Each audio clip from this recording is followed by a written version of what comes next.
While we may no longer be the title holders to this land, across which Maiwa meanders, the Jagera, the Turrbal and the Yuggarbal are still connected in a spiritual way to this country.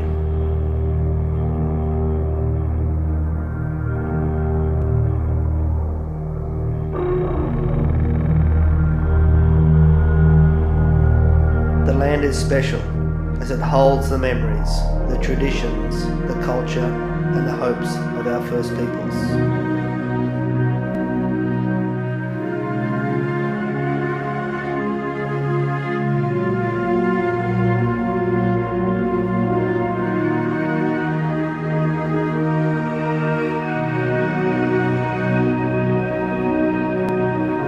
We remember and not forget that below the bricks, the mortar, the concrete and the asphalt, that this land was and always will be the traditional country of the original custodians.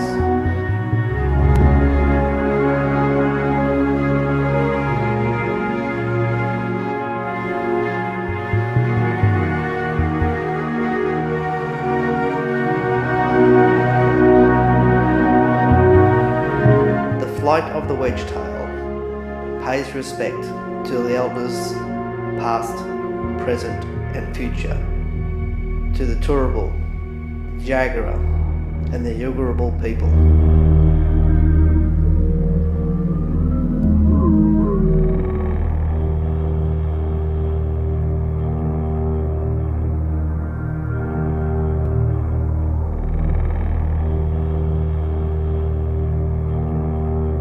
The traditional custodians know the country for its values, its resources, for its culturally significant places and the stories that interweave amongst the obligations to areas and its landscape features.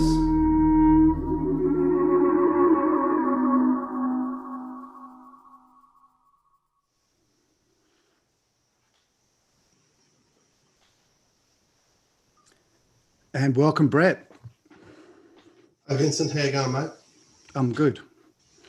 Yeah, I don't know if you heard in the background, there was a big kookaburra going off, so he must be welcoming me to speak as well. He was right outside the window. So it was pretty amazing. Excellent. I've got a few kookaburras here too. I think they're going off in unison for you. Look, I'm going to introduce Brett Leavy properly now. Brett Leavy works for, created Virtual Bilby, company that makes a range of products called Virtual Songlines. And Brett's joining us from up in Brisbane at the moment, up in his, where his company is. And look, let's perhaps first, Brett, talk about where you're originally from. You're a Kooma man. Can you tell me about, where you grew up and your land and your people? Well, I was born in Sydney, actually, when my mum was down there. And but my traditional country is from Western Queensland. It's the centre point of my land is actually the town of Bollum, which is just west of St. George and east of Cunnamulla. So that's the centre of our country. Our country is basically mulga. So, and if you remember the stories about the old history of that space, Major Mitchell came up our way, and he was an explorer way back, opened up that space for grazing back then. Major Mitchell was a big redhead, and I think he actually liked our women because some of our family have got red hair. They say it's from Major Mitchell. Oh, right. Okay. So going back sort of just a bit more, we'll go, talk about last century, what you were doing last century before you really started into the more sort of digital life. Yeah, well, I started last century. It made me feel old, big fella.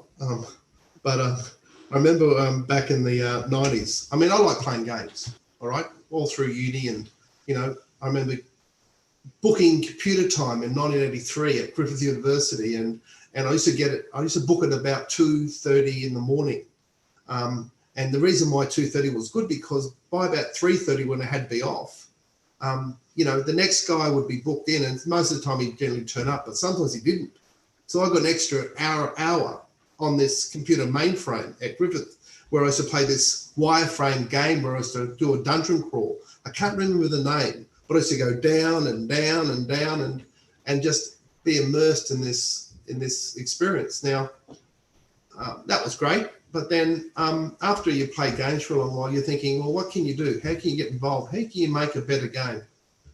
And naturally, I'm a strong Aboriginal follower in my culture, and I want to see that shared, understood, respected and all. So the marriage between games and culture began there.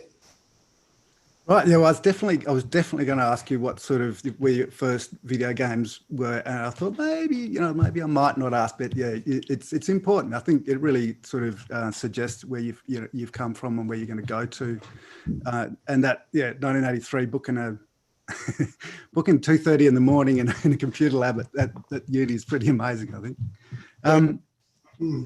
And so look, you sort of hinted at it there. You've talked about being a digital Aboriginal. You've talked about what digital Aboriginal is. Can you tell us a bit more about what that means to you? Listen, for me it's pretty straightforward. I mean, it's about knowledge sharing. It's about telling stories. Digital storytelling is part of it. It's about really immersing people in the culture. We want to gain better respect, understanding, knowledge about our mob. And I just think this medium is the best. And right from the very start, when we talk about that history and what we just yarned about, the vision hasn't changed. The vision of what I wanted to achieve hasn't changed, but the technology has. And it's become, for all of us, anybody in game design, a lot easier to become a storyteller. That's the people who want to become storytellers. Some people might want to just make a game. But my thing is, that's important, but I want to do something that I think not many people are doing. This is it. There's something in it. Yeah, right. And you mentioned it's like the totem behind your company. You talking about my Bilby Songlines lab one. You got that flashing that up? No, not yet. Let me just sort of come back a little bit still. I want to find out what the first actual game that you made was. Well, before Bilby Labs. Well, I had a company called Cyber Dreaming, and back then I had a company that was doing lots of digital work, like web design, a little bit of graphic design. We tried to make that artistic. We wanted to use art for that purpose. There's a Kookaburras again. Yeah, loving it. Yep. They're telling me I'm doing the right thing.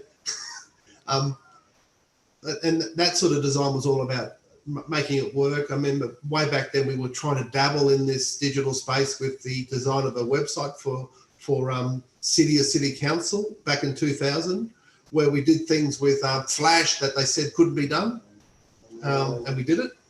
So we were always innovative and groundbreaking back then. And then in that sort of documentation of knowledge in a website, which was word-based, it was really boring.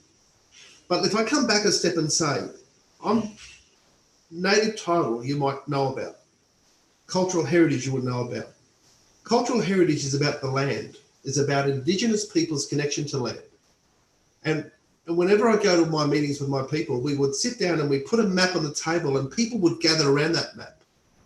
And there'll be things and stories that will be told about that map where people are imagining being on their country where sometimes there might be a cattle property or a farm or a cotton farm, like you can imagine which cotton farm I'm talking about in the area. But we couldn't get there. We couldn't get to the sites of significance or the objects of significance we couldn't get to. They might have been taken away or confiscated or things like that.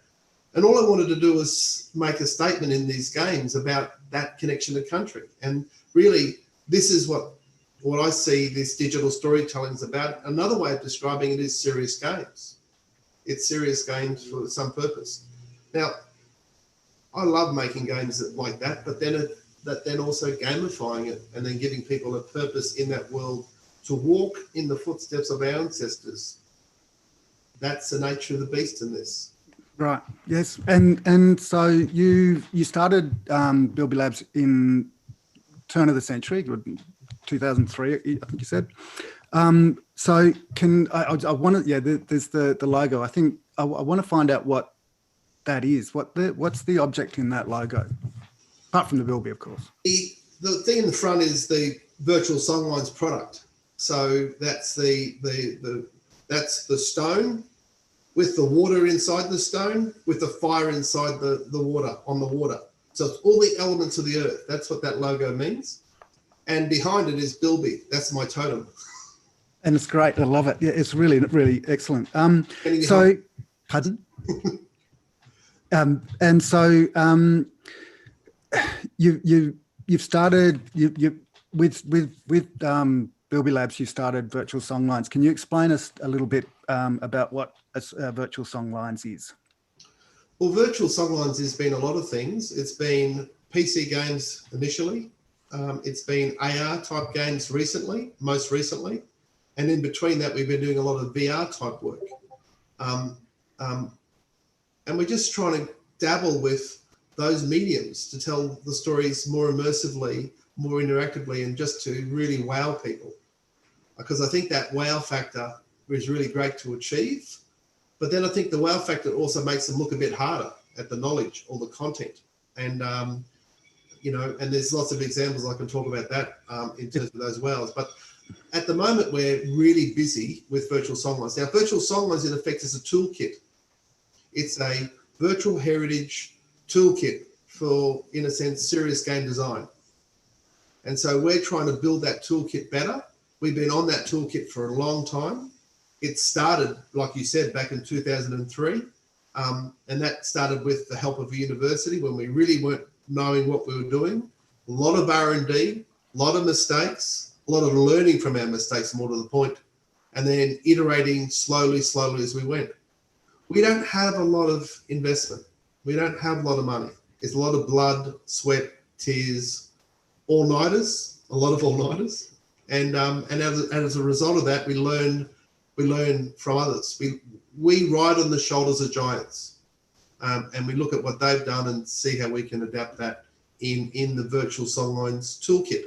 And with that toolkit, ultimately now, this is the crux of it all, we want to build a interactive multi-user game that relates to every capital city and regional town across Australia. Well, I might come back to that in just a sec. I wanted to talk about when you first start looking at making a particular, songline for a particular area, what do you do? What's the first sort of step in the process? Well, the first step is the land. So how do you get the landscape right? And it took a while to work it out, but then we found out we could get that landscape from shuttle mission satellite data. It's now a bit different, but that data gives us a topography of the land. And then we found that companies or government departments like Geoscience Australia were doing soil maps. Those soil maps would help a farmer, or it might help some other manager of the land. So we were using that soil maps to determine the vegetation that fell on that landscape. So if we're in an urban centre and we don't know, historically, we don't really have accurate data, the geology of the landscape tells you what it could be. And that's what we'd use to determine what trees would be there. That's really, really interesting. That's incredible use of the technology. What about in terms of you mentioned that you get to the heart of the stories of the land and you go out and speak to people? Yes. Actually, we might just play a video that you've made just recently. Mm-hmm.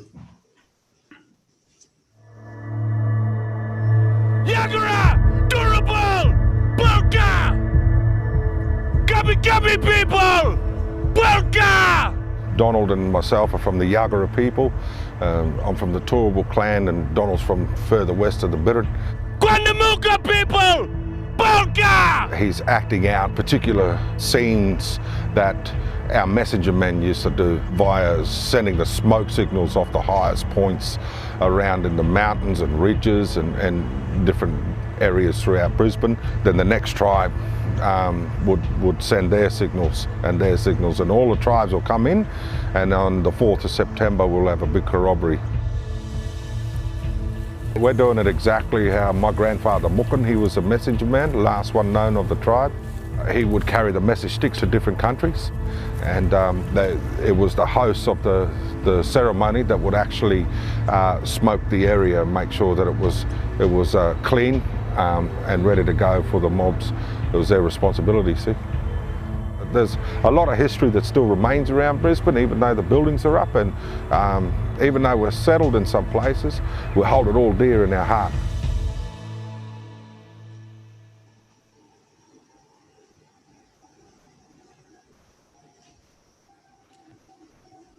Yeah, so that's a really interesting, important sort of factor to the stories that you create, isn't it, Brett? Yep. Well, see that video there? Many people ask me, like when I have a client that's a council or a government department, say, or anybody who might sponsor our work, they say, do I talk to the community? And am I engaged with the community? And I could say yes, but do you believe me? So what I do is everybody I talk to, rather than just yarn to them and say, this is what I'm doing and getting them on side, and they always agree, don't get me wrong, I've got no dissenters that I'm aware of, and if they are, come and talk to me because I'll get you on side. I do a video on them, and I produce it like that, and I give it to them, and I give it to them like a gift. Then I pay them to do the video. All right, and that's how I consult. Now, I've got 72 people I've done videos like that for. You can imagine I can only do so much with as much as I've got, but that's the type of work we do. Now I think that's a really good way of doing it. I also think that when you look back in a photo album and you imagine your old people a long time ago, you know those black and white photographs? Yep. It will become a black and white video in 100 years' time. All right, and it'll be talking about those values, and I don't think those values will change. Shannon Rusk is the subject there, and that other fellow's a Dodd. He's from Western, out towards Roma way, and I've done it with so many others. So everywhere I go, I try to get at least a half dozen, I suppose, speakers, and I capture their knowledge, and then they help me. They empower and strengthen the work we do in virtual songlines. And I think you mentioned that it's what the songlines exactly are. So you're telling the stories of the people as opposed to you telling a story, describing what they said, sort of thing. Yeah. That's it seems very, very important part of it, and it's very, very excellent part. So perhaps in terms of the more technical side, say, I might just get an image up of the Warane, the Sydney Harbour Bridge overlaid over it. How do you go about getting the overlays of the city? So you've talked about getting the geography and geology there. How do you go about getting those buildings? Well, the first time we did those buildings, we actually went to an engineering company and we bought them. And at the time, actually, that's not true. I didn't buy them. I got a client to buy them for me. And that helped because it was a lot of money back then. So they shelled out, I think, at the time, $50,000 for that city model of Sydney. And it was a lot of money. And it was money for other people to do it. We didn't know how to do it back then. But nowadays, it's become a lot easier, as you probably can guess. So if you remember a while back, it would have been 10 years ago, councils were buying city models, remember? If you can recall, and they were paying, I think, with all due respect, I might be off the mark here, but $1 million for that type of work, $1 million.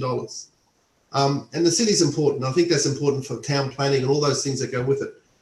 The point for us, though, is that we wanted the ghostly forms of the cities to show what happened after, at the time of first settlement and up to the present. We wanted to say that where your city is, below those bricks and mortar, is a connection for First Nations people, whoever that might be. In Sydney, it's Gadigal. In Brisbane, it's the Turrbal, Yagara people. Melbourne, we know who that mob is. In Perth, it's the Whadjuk, the Noongar people and others. and every town there's a traditional owner group that we want to honour, and we want to say that, hey, this city is here, but don't forget First Nations were there before. And the point of the matter of those city models, though they were hard to get,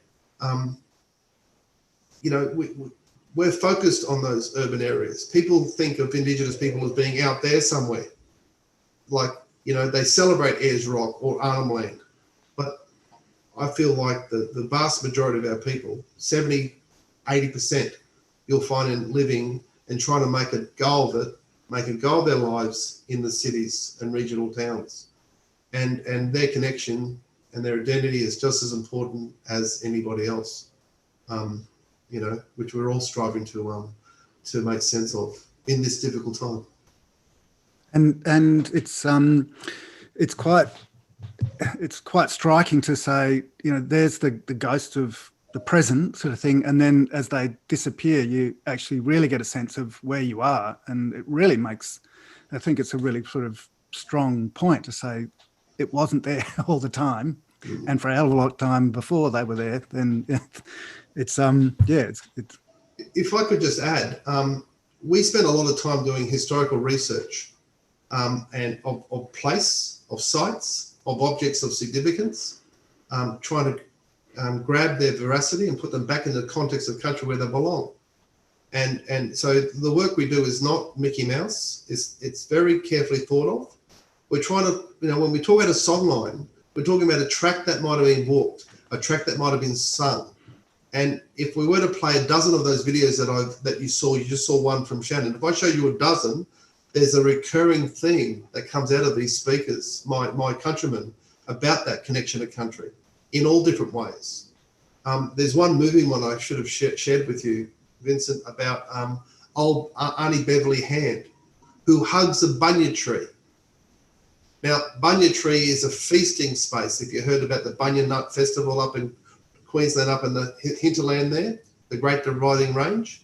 And it's a wonderful story she told. It is moving. And even though we do this work, these serious game work, it's that depth of knowledge, that depth of story that we want to capture. And that instills a sense of identity in the virtual that we're reconstructing. Well, I think let's just sort of move into that a little bit deeper. We just I might play the video, the Barani video that depicts the Sydney area now, and we'll talk a little bit about that.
I've got a range of questions coming in, but I want to about the production. But I want to sort of focus on the tech side here, Brett.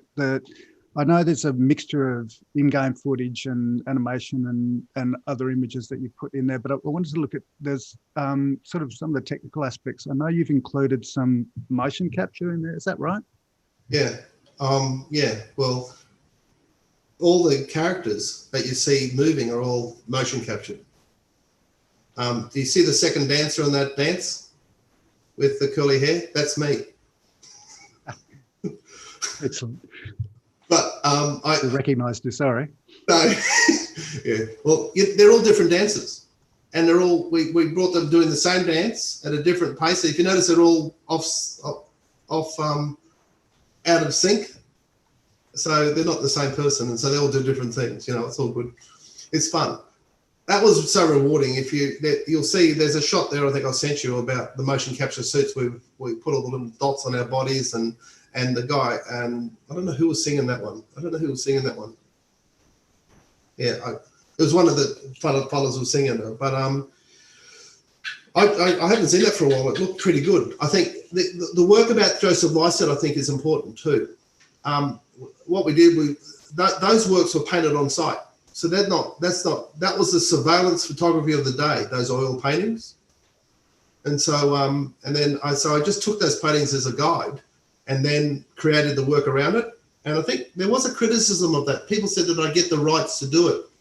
And I said, yeah, I should have. And the other thing I should have did is got the written releases from the Aboriginal parties as well who were painted. But I didn't get their written releases either. That would have been, yeah, tricky. I think have we got images of the mocap we can show people? I think they're pretty fascinating. They sort of talk about the production process in game making quite nicely. If we've not, that's okay. We can move on. It's the mocap stuff. So it's nice. I think it was quite nice seeing you there working with the performers, actors, I suppose, dancers. Yeah. And it speaks a lot of the storytelling process, I think, because you're really getting down to the nuts and bolts, if you like, in there. There's you. Yeah. Dancing. Yeah. Blood in the digital, I call it. Blood in the digital. So it's proper Aboriginal people doing it and then making it work, making it authentic. Literally, while we're doing this yarn, I just got another call from 3 groups who want to do the motion capture sessions. All right, so that I think too, seeing it at the end is really important, but the journey of getting there is also important. There's a real healing I find if you ever want to get to one of these sessions, Vince, and see it. It's really quite important, and I feel so chuffed when the feedback I get from my own people when we do this. Just important. I mean, it's good to do the storytelling and sharing with others, but I just love the process too. It's great to get the real essence in using the technology into to what we go in and play in the end. It's fantastic. I think also you getting that technology use going like crazy, and I think you've also used weather data. Is that right? You've got live weather data in. Yeah. versions? Yeah, exactly. I mean, with the sky, with the skies that you see, the clouds and the blue skies and whatnot, it just, looking at your phone, we all know that you can get weather data on your phone. When you want to know the weather, you can get the weather data. So it was just not very far removed to actually link the sky to the time of day, and then think about what weather patterns might have been. So we can actually program the weather based on previous weather types. And you can go back over the span of even a year and look at that data. And then it tends to be, the same sort of weather. For us here in Brisbane, it tends to get really windy around August. I don't know about you guys down there. It gets really windy. So you know that there's a big wind blowing, and you can always, generally at the Brisbane Ekka, people sell kites because it's always windy. It's weather does affect emotions. But for the work that we're doing, having real weather data does matter, because that we want to see rain falling at a certain time of year, because at a certain period of time, you would go off to the trees where they've had a big soaking, then cut the bark away for a canoe. So even though people say, why do you bother with the weather data? Well, because it's culture. It reflects the authenticity of our cultural activities at that particular point when the weather's like that. Right. Yeah. And you've got, I think we've got some images of some of the animals that you've got. You've got quite a lot of animals, and in there with the AI. And I think I sort of like they've got some great physics as well. I've noticed as well. Yeah. We're trying to make the snakes in the world attack you if you get too close. We're doing very rudimentary AI for the animals. All right. But what we want to do is we want to look at my dream is that each one of the animals actually responds as they might do in the wild, just with a bit of authenticity. You know how at certain times of year, you're not to walk in the bush because the snakes are a bit more cranky than usual. You know what I'm saying? You get it. So we want to reflect that. Now, that might be good for us in real time today, that we are concerned about when we go bushwalking, to be wary what time of year it is. Snakes are around. But for First Nations people, we also knew that. That was our own science. We knew when to be very wary or be more careful, or to make sure that our jarjums were carefully on the track, not wandering off where they shouldn't be. There's logic in that. And then once you deal with that animal, you can deal with many others. So, all our animals are looking pretty good. The fur, we're trying to deal with fur shaders. We're trying to look at poly counts, as you can guess. We're trying to get as real as we can within the limit of the technology that we have to manage carefully. Which is like in any game developer has the same problem. If anybody's got any better ways too, I'll be all ears as well. You've mentioned before that you're now moving into VR and AR, which I imagine is a further technological leap. Can you tell us what VR and AR that you've been making lately? Well, we're doing that video sort of Barani. That's actually a VR experience. So that video was just something to promote for the event, but the true experience is VR. And that's all those works. You actually walk in there and you actually throw the spear with those two fellas on the rock there at a I think it's a mullet along the Parramatta River. The actual people in the dance, you're actually on the outskirts of that dance, watching those dances. And then at that fireplace, when the whale meat's coming up there, you're actually sitting at the fireplace watching the whale meat come up and then be offered. Every one of those scenes, we tried to break down the social order, the cultural social order of those events. And that was in VR. So we did that show at Australia Day this year at the Overseas Visitors Terminal back in January, not in March, if you get my drift. It was a good event. We had 9 tantrums. People didn't have enough time in there. That wasn't the kids, that was the adults. And so you've got AR now is the that you've created a Maiwa AR, is that right? Yes, we did. Yeah, that's been developed. It's looking good. We don't have it really launched yet. It's a bit more work. The beauty of this building virtual worlds is that the assets you're building in it, within the planes or the landscapes that you're building them, can actually be taken out of that, extracted out of it, and they're put in another, or repurposed in a sense. So it's not really too much more work. It is some work, but not a whole lot of work, given that we've got the assets there to be used. So that dance you saw in one of the videos, we've got about 12 of those dances done. So we can pick any number of those dances at the right time of day and then put them into the AR. And then you can see those dances perform on country where they might have been, like ghosts from the past. So can I just ask, when you talk about AR, so people can grab their phone, and is that right? And be on land and go to a site. Experience. Go to a site, put their camera up, and that camera will trigger an AR experience. That's pretty exciting. So I think we've got a little bit of a video of the Wajak. Is that the most recent AR? Yeah, that's a VR project actually. Oh, it's VR. Okay, yeah, but it's got a very nice just on the website if people want to visit the website, your website. It's virtualsonglines.org. You can find links to all these works. I think can we just see that video that indicates the sort of overview of the experience?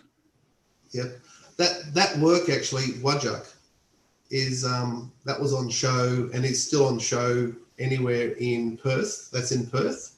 That actually is touring over in Indiginative over in Canada at the moment. It's in a big VR and international film festival.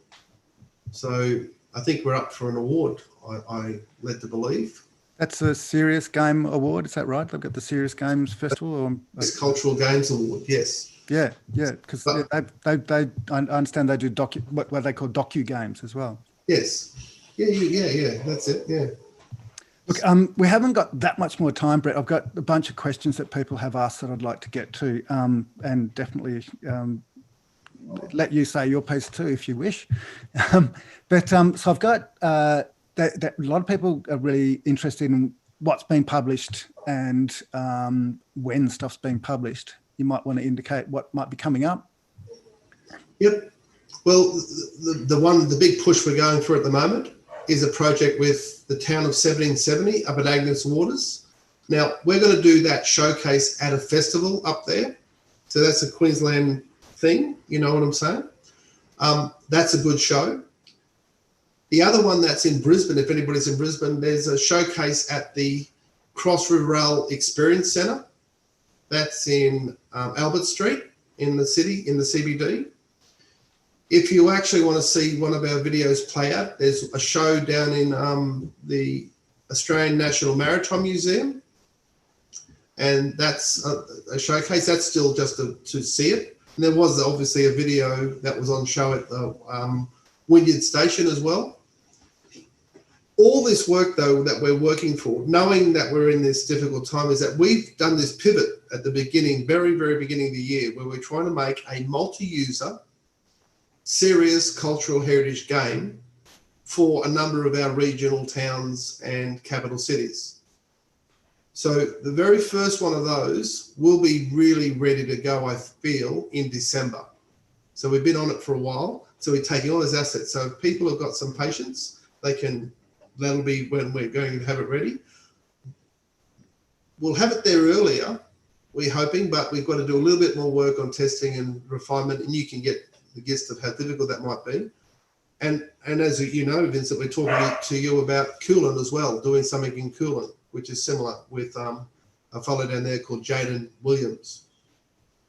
So all up, once we get the drop on 1770, you'll see that in very short amount of time, given all we've got to do is change the terrain, is we'll have 1770, Sunshine Coast, Brisbane, Sydney, Lake Macquarie, Melbourne, Canberra, Adelaide, and Perth as multi-user virtual heritage environments. Even Ipswich and Oakey as well. And that's a big suite of landscapes, a whole lot of cultural heritage survival game activities. And we're really hoping that the first suite launch in December. Right. So we've also got questions, which is, I think, sort of, in a way you've answered, but you might want to mention a little bit more. We've got, when do you think the cultural survival games will be able to be used in schools? And so they're looking about being implemented in education. I think, I think about that same time. We are working with schools and we are talking to teachers. The thing about this, the games, we really have to make sure that they align as close as we can to the ACARA curriculum framework and CARA, and we're literally working on that as we speak and looking at the alignments, and most people will tell you that they fairly well fit, but we just want to be doubly sure. And in playing the game, it's not a simple like hour or so play. We're making a persistent world that plays out over the span of a month. 28 days, that's a long time. And we're going from full moon to full moon. So the learning outcomes in an immersive three-dimensional world where you can walk in any direction and in a sense follow a hero's quest, there's a real learning in that for any young person. And I think the next question might people say, which years might I be focusing on? We're focusing on upper primary and lower secondary in the first instance.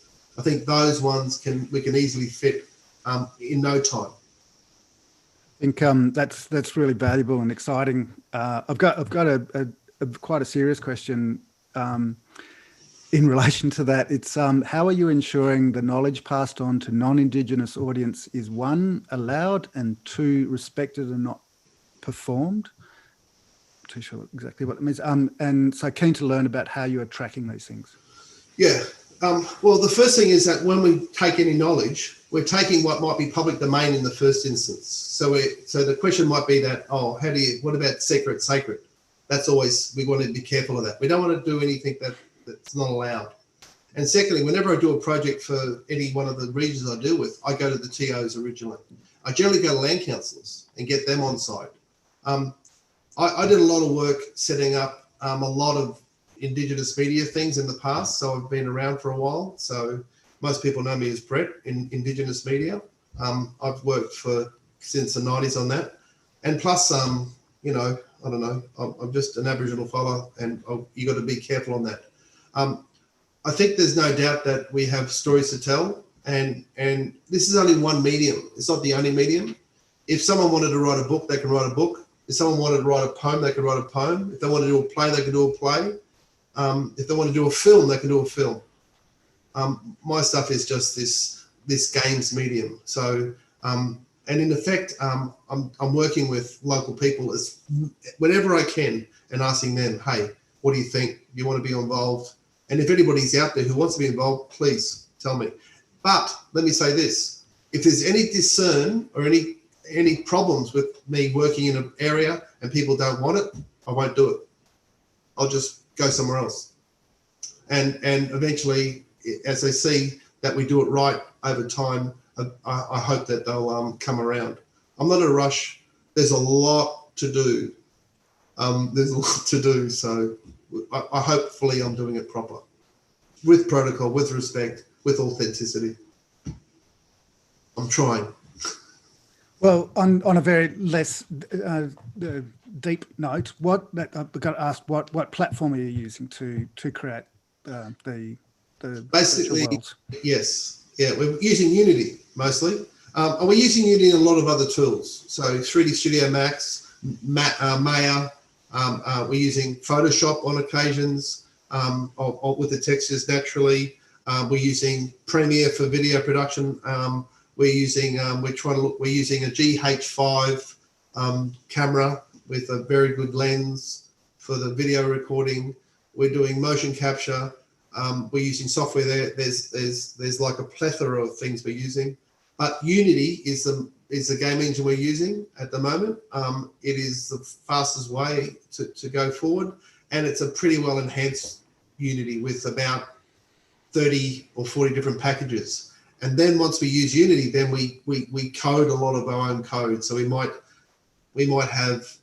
put VS in front of a piece of line of C++, or I should say C# code. And then we've adapted lots. There's a lot of coding going. I've got 5 people coding at as we speak. Yep. Right. And what about you? Someone actually asked about how you capture the music or the audio. Yeah, this is another hour yarn if you want one. I'm working a guy called Cy Woods at the moment, and I'm really happy to work with him. We also, the music, I don't really want music in there. I mean, I've got some music in the videos, but what I want is ambient sound. I'm trying to build the music is a real struggle for me. I'm trying to get an idea what that might be. And it's actually not music, it's more like a sound.